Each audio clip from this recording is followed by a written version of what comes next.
guys, today I want to show you how to create voxelization out of your CAD geometry, and you might need voxelization in different scenarios, including machine learning, for example. Also, you might want to assess the amount of raw material you need to extract from a stock volume to manufacture, to mill your part. You might also need to have voxelization to simulate material removal, for example. So there are quite some use cases where you might want to have this voxelized representation of your geometry. And what I'm going to do now is I'm going to load just a random step file. So let me do this. I go like load step, and then I pass like a file name while making sure that all my slash characters here are forward. And let's also feed the scene. So there we go, we have this part. It's not exactly a perfect part because it contains some dangling primitives. You see that there are some edges, I don't know, these are maybe some construction lines or some annotation anchors here. Also there is this overlapping surface which I want to get rid of because it's going to mess up with my voxelization. To do that, to clean up my part a bit, what I'm going to do is I'm going to explode my part onto its components. So for that I go and explode it. And once I'm done with this command, I go and scroll down in the data tree here and see here in the topology node I have like these three entities. If I show them, I see that there is one solid, which I want to keep. And then there is this shell, which is this part, which is this face, and also some sort of compound of different entities which I want to get rid of. So let me just pick up this solid and make it an active part in my scene. So yeah, there we go, we have this part, and now I'm ready to build up voxelization. For that I'm going to use a command which is ddf build SVO. ddf stands for discrete distance field. Then SVO stands for sparse voxel octree, because after all voxelization is nothing but an octree.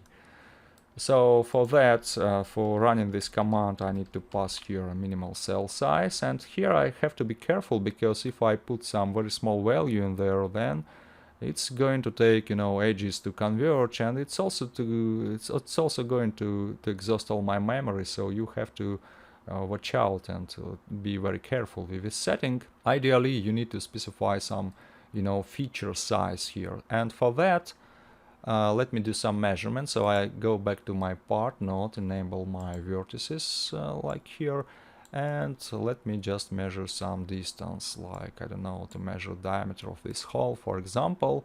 For that I go to the part panel, select vertices here, do this interactive selection, measure my distance. You see that the distance between these two vertices is like 40 millimeters or something. I guess it's millimeters here. So I can use this value to build up my voxelization. And you see that now I have this block of volume. It's all colorized. It looks like my part is sort of, you know, embedded into this block. And colors here are not random. If you see a red color here, it means that the corresponding node of a grid, the corresponding point, lies outside the volume.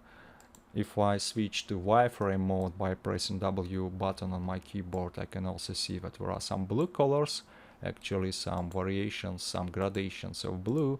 And if I see that my point is colored in blue, it means that this point falls inside my volume. So I can use this distance field, I can use this distance information to do some additional filterings. Like I can go to this SVO primitive which has been created, and if I scroll down I see that there is this sampling strategy, and I can go and select only boundary voxels, for example, or all the voxels which lie on the boundary and also inside my model, like this. There is a bunch of settings here in the parameter editor, so I can go and modify my cell size, like this 40 value here. It was inherited, it was taken from the input which I gave to my command, so I can refine it a bit, like type something like 20 here. Yeah, I can also play with domain. If I do not want to voxelize the entire bounding box of my shape, I can narrow it down to some piece of my part, like do something like that, for example. And also there is a dual representation for voxelization, which is point cloud, and for that I go to this output section and hit this extract points checkbox. If I do so, then I have like a point cloud which is generated out of my voxelization, and all the points on the boundary, they are kind of snapped to the boundary of the initial model. And you can see also that for the boundary points we have this normal field. So yeah, we can make it more clear like this. But let me switch back to voxelization, because now I want to show you how you can dump it to a file if you want to use this voxelization not from C++, for example, but if you want to use it from some external process. For that you go like ddf, then dump VTU, and here what's going to happen is this voxelization will be dumped to VTK unstructured grid format, and for that the first argument I have to pass here is the ID of this SVO primitive. So I go to this SVO primitive in my object browser and copy its ID from here. And the second argument is going to be the file name. So let me dump my voxels to desktop. Test VTU.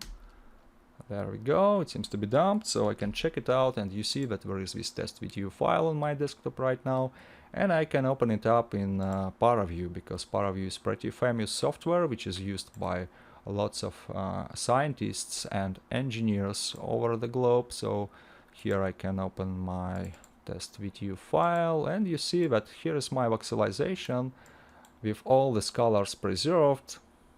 We have a bit different colors here because the scalar mapping is a bit different, but it doesn't change anything, and the values, the real numbers which we have in the format, are exactly the same as we had them initially in analysis cities. So yeah, there we go. I think that's it. I hope you found this video useful, and if you have any questions, then feel free to ask. Have a nice day and see you later.